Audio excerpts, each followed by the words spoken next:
Trump and his team prepare for their brutal swing through Asia in a meeting with President Xi, China's decided to try to up the ante by bullying companies. When two giants of the global economy clash, the consequences are felt on both sides of the border. The whole world watched as the US declared a trade war on Canada and resolutely imposed 25% tariffs on imports of medium and heavy trucks. But what was supposed to be a blow to the Canadian economy turned out to be a real strategic shift. How is this possible? And who actually benefited? Planning on doing big investments in the United States. Trump's trade rep, who's headed to Asia tomorrow, responded this way. Attempts at intimidation will not stop the United States from rebuilding its shipbuilding base and responding appropriately to China's targeting of critical industrial sectors for dominance. Imagine the situation. The US president signs an executive order that restricts the flow of goods across the border, creating huge barriers for the Canadian economy. In response, what does Canada do? It immediately builds up its internal strength. Canada not only protects its interests, but also begins to forge new strategic ties that America did not seem to expect. But what kind of game is this? After all, America is Canada's largest trading partner and, moreover, its most important customer. Against the backdrop of a tariff war, how are these two economies not just surviving, but beginning to change, striving not only for survival but also for prosperity? What is the secret behind Canada's use of tough US measures to its advantage, preparing itself for the next, even more powerful stage of global trade? But it's got to be fair. For years, they were making $500, $600, $700 billion. $700 billion, and we'd be making nothing. It was a one-sided, honestly, we built their military. We built China's military with the money that we lost for so many years. Tariffs, which appear to be a sign of strength, have in fact become a tool that has actually strengthened Canada's economy. Instead of going down on its knees, the Canadian government has smoothly entered a new game, building up internal reserves and increasing diplomatic pressure. But even more surprisingly, instead of relying entirely on the US, Canada began to seek alternative paths to growth, signing important trade agreements with countries with which it would not have considered working at this level until RIT. While for the US this trade war was supposed to be just one episode in the great struggle for economic dominance, for Canada it became an opportunity to rethink its place on the global stage. How did this happen? And what is behind this unexpected success that has left Washington in the shadows? How, despite all the threats and pressure, did Canada not only maintain its position, but also radically change the direction of its foreign policy in a matter of months, achieving new strategic alliances? I expect to be able to make a good deal with him, and I want him to make a good deal for China. Are you ready to learn how tariffs and economic sanctions, which at first glance seemed like obstacles, became the starting point for a new era in Canada's economy? In this video, we'll show you how Canada's strategic response to aggressive US trade measures turned into not just a victory, but a real revolution on the international stage. Don't miss your chance to learn how instability can be a driving force for change that takes a country to a new level of independence and economic power. When the US launched its large-scale trade war with Canada in 2018, few expected the conflict to escalate into something much more serious than just an exchange of tariffs. By the time the US president signed an executive order imposing a 25% tariff on imports of heavy and medium-duty trucks from Canada, it was already clear that the consequences would not be long in coming. However, the speed with which Canada responded to this move came as a surprise to many. This move by the US administration was intended to protect jobs in the US, but instead it became a catalyst for changing Canada's global approach to its economic and trade positioning. Specifically, under the new US approach, countries must now buy access to the world's largest economy through a combination of tariffs, investments, unilateral trade liberalization, and policy changes in their home markets. The US president who signed the tariff order could not have imagined how this move would affect his relationship with his closest allies. For him, it was more of a political statement, America first. In his mind, these tariffs were supposed to tie Canadian manufacturing capacity to the US economy, forcing Canada to pay for the privilege of trading with the world's largest market. But as soon as the tariffs took effect, the Canadian Prime Minister and the Ontario government began to act with unexpected composure. Instead of panicking, they carefully considered their response. Canada began to view the introduction of tariffs not as a threat, but as an opportunity. Although the US was Canada's largest trading partner, the two economies were inextricably linked, and it was impossible to simply sever those ties. At that point, Canadian industry was already deeply integrated into the global supply chain. Many of the components used to manufacture cars in Canada came from the US. For example, more than half of all parts used in Canadian factories were manufactured in the US. This created a unique situation. The tariffs that were supposed to hit Canada actually directly affected American companies that supplied their components to Canada for car assembly. Thus, the tariff mechanism itself became hostage to a complex interdependence. This new U.S. trade policy has several motivations: to raise tariff revenues, to protect strategic industries, to encourage foreign investment in the United States, and to change trade and non-trade policy in U.S. partners. While American officials and industrialists discussed the new tariffs as a victory for the U.S. domestic economy, Canadian economists quickly realized that instead of being isolated, they could turn the situation to their advantage. This realization caused tension within the U.S. administration itself, because the Canadians began to act more inventively and quickly than their American counterparts. The U.S. immediately faced the fact that its tariffs were primarily applied to components used to assemble cars in American factories. This led to many American automakers being forced to increase their production costs, which in turn raised car prices in the U.S. At the same time, the Canadian government began to take steps to strengthen its own industry. The Canadian Prime Minister proposed a series of initiatives that would not only compensate for losses, but also provide incentives to increase domestic investment. One such step was the introduction of a program to support local manufacturers, which not only provided tax breaks for companies operating in the Canadian market, but also contributed to increased production and investment in high-tech innovation, such as the manufacture of batteries for electric vehicles. These measures were aimed at ensuring that the Canadian economy not only survived the crisis, but also emerged from it stronger and more self-sufficient. Those trade deals with other countries also have limited or no relief from those sectoral tariffs in those strategic industries such as steel and autos. They include substantial commitments by the U.S. trade partners for investments in the United States and significant unilateral trade liberalization measures. Canada also quickly embarked on diplomatic efforts. Canadian representatives began to work actively with their American counterparts, convincing them that delaying trade relations with Canada would result in significant losses for the U.S.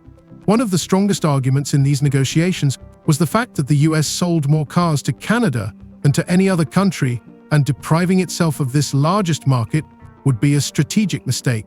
Not only economists but also influential politicians participated in these negotiations, which allowed Canada to strengthen its position in diplomatic and economic dialogue with its neighbors. However, the US did not change its policy.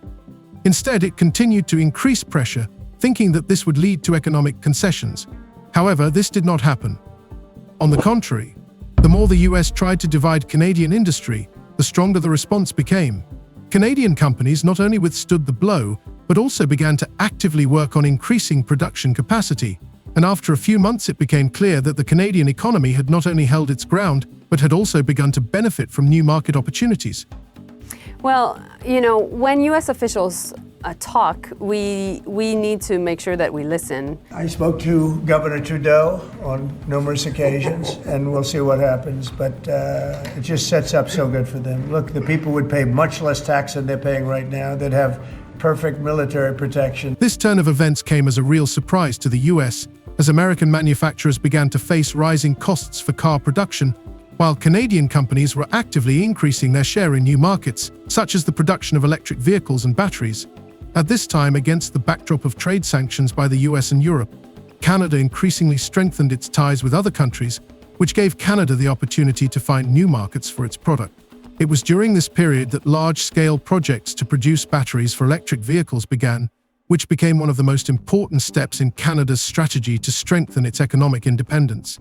This moment was significant not only for Canada, but for the global economy as a whole. Despite all attempts by the US to reshape the structure of production in North America, the results showed that attempts to divide this economy had failed. The Canadian economy became more independent, and this independence became the basis for new foreign economic strategies. The tariffs that were introduced with the aim of weakening Canada ultimately became only a catalyst for the creation of a new economic order in which Canada learned not only to protect its interests, but also to skillfully use external threats to its own advantage. In a positive and very important development earlier this month, just a few weeks ago, the United States reaffirmed a core commitment to our free trade agreement, CUSMA, by reinforcing that those Canadian exports to the United States that are compliant with that agreement, that are compliant with CUSMA, will not be subject to U.S. IEEPA tariffs. Thus, it can be said that the struggle between Canada and the US in the automotive industry became a kind of laboratory to demonstrate how pressure and economic sanctions can backfire and, on the contrary, strengthen the resilience and independence of another country. After the US launched its economic attack on Canada in the form of tariffs on cars and auto parts, it became clear that this trade war had led to unimaginable consequences that went far beyond the automotive industry. Instead of seeing a weakening of the Canadian economy, America soon found that this measure not only failed to produce the expected results, but also led to serious problems within America itself.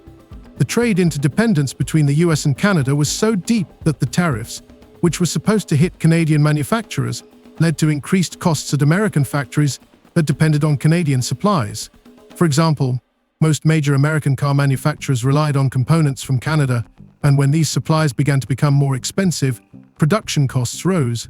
This not only hurt the competitiveness of American cars, but also made them less attractive to consumers in the US.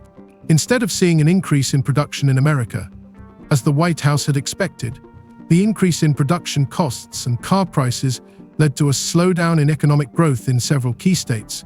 Moreover, the tariffs began to have a negative impact on the American middle class, which began to face rising prices for new cars. Economic force, because Canada and the United States, that would really be something. So I think Canada is going to be a very serious contender to be our 51st state. In Canada, the tariffs not only prompted a response in the form of tariffs on American cars, but also became the basis for new strategies aimed at increasing self-sufficiency. Instead of panicking and cutting back on production, as Washington had expected, Canadian politicians and economists began to develop a new program of action. First, a system of tax breaks and subsidies was introduced for Canadian manufacturers who continued to operate within the country, preserving jobs and strengthening their production base. This was done in order to preserve Canadian industry and prevent it from collapsing under external pressure. However, American officials and analysts could not predict what would happen next. Realizing that the automotive industry, as one of the most important for the country, had to adapt to the new conditions, the Canadian government began to invest in the future. The country set itself the task of developing infrastructure for the production of electric cars and batteries, realizing that the future of the transport industry lies in electric vehicles. Local and international investors began to invest in state-of-the-art battery factories that would be used both in Canadian cars and for supplies to the US. This has enabled Canada to become an important player in the global supply chain for electric vehicle production, securing a strategic advantage for the future. And to these ends, the United States has announced a series of trade actions. Those began near the start of this year with the so-called IEEPA tariffs against Canada and Mexico based on U.S. concerns about the border and fentanyl trafficking. The Canadian government has also engaged in active diplomatic negotiations with Europe and Asia, promoting not only its own industry, but also creating new economic ties. The Canadian economy began to move away from its excessive dependence on the US and instead actively sought new avenues for growth and prosperity. By establishing new trade agreements with neighboring countries, Canada was able to not only offset the losses from tariffs, but also enter new markets, strengthening its position in the global economy. One of Canada's greatest achievements was the decision to expand industrial cooperation with a number of countries in Asia and Europe, where new opportunities for Canadian exports could be found. In a global competitive environment, where countries such as China and India are becoming key players, the creation of new trade links has proven critical to maintaining Canada's economic stability. Canadian diplomats worked actively to sign bilateral trade agreements with a number of countries that had not previously been considered export priorities.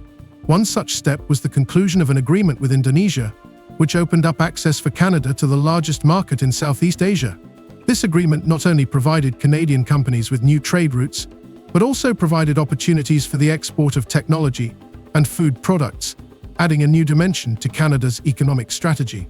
Those were quickly followed by reciprocal tariffs on every U.S. trade partner and very high sectoral tariffs applied globally on strategic industries, including steel, aluminum, autos, and copper. In addition, in response to trade barriers imposed by the United States, Canada also began to invest in its own energy independence. Unlike the US, which sought to strengthen its domestic industry through aggressive measures, Canada focused on long-term strategic planning. One of the key areas was the development of local energy sources and renewable energy sources, such as solar and wind power. These projects became important elements of the Canadian economy and helped the country strengthen its energy security, making Canada more independent and sustainable in a global context. The American strategy of bringing jobs back to the US through tariffs, on the other hand, faced serious challenges. The expected decline in production in Canada did not occur. Instead, Canadian companies began to produce more goods domestically, investing in new technologies and infrastructure. In response to this success, Canadian governments at various levels began to work more actively on creating a new approach to integrating various industries, from high technology to traditional manufacturing. This strategy is aimed not only at economic growth, but also at strengthening the internal structure. This became a decisive factor in negotiations with American colleagues, who began to realize that putting too much pressure on Canada would not lead to the desired results. In a positive and very important development earlier this month, just a few weeks ago, the United States reaffirmed a core commitment to our free trade agreement, CUSMA, by reinforcing that those Canadian exports to the United States that are compliant with that agreement, that are compliant with CUSMA, will not be subject to U.S.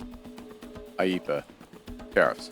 Analyzing these events, it can be argued that Canada's strategy, focused on creating long-term benefits rather than short-term victories, proved to be much more successful than that of the US. Canada demonstrated the importance of not only protecting its domestic market, but also strategically developing new areas, strengthening diplomatic ties, and creating new export opportunities, which helped Canada not only survive the crisis, but also emerge from it in a stronger position. Thus, the lesson to be learned from this economic struggle is that countries that are able to adapt adequately to new conditions, develop their domestic resources, and seek new opportunities for foreign trade will not only be able to cope with crises, but also significantly strengthen their economies. Canada has managed to overcome economic difficulties and strengthen its strategic independence for years to come. When the trade war between Canada and the US reached a new level, it not only affected the economies of the two countries, but also had a long-term impact on the entire region. At first glance, US strategies aimed at bringing jobs back to America and tightening foreign trade might have seemed reasonable. However, in reality, they led to unpredictable consequences that greatly affected the US's position in global markets. This is not just a trade war between two countries, but a real geopolitical situation in which Canada has begun to win thanks to its smart diplomacy and strategic approach. As a result of these developments, the breadth and the depth of the changes in U.S. trade policy have become more fully apparent. After the introduction of tariffs on American cars and components made in Canada, the economies of both countries faced a crisis. Canada, which could have found itself in the position of a victim, instead of giving in to emotions, began to develop strategic measures aimed not only at compensating for losses, but also at using this situation for its further growth. In contrast, the US began to face greater problems than expected. Tariffs imposed on Canadian goods began to raise car prices, causing discontent among American consumers. In turn, Canadian manufacturers began to look for new opportunities for production, which only benefits from this situation. One such step was a significant increase in investment in new high-tech production. For example, Canada launched the production of batteries for electric vehicles, which created new jobs and strengthened the country's position as one of the key players in the global supply for electric vehicles. Moreover, foreign investors actively joined this process, which further increased financial flows to Canada. Unlike the US, where tariff increases only increased production costs, Canada found itself in an advantageous position, developing new technologies and betting on the future. The United States has also imposed substantial trade actions on the Canadian lumber industry.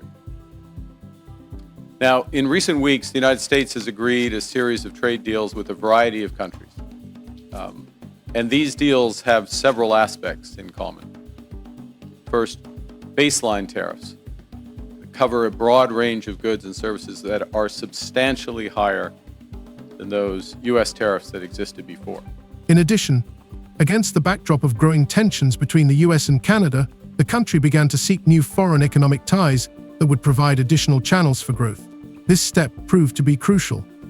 The realization that dependence on a single partner was not only a weakness, but also a strategic mistake prompted Canada to seek new markets and investments.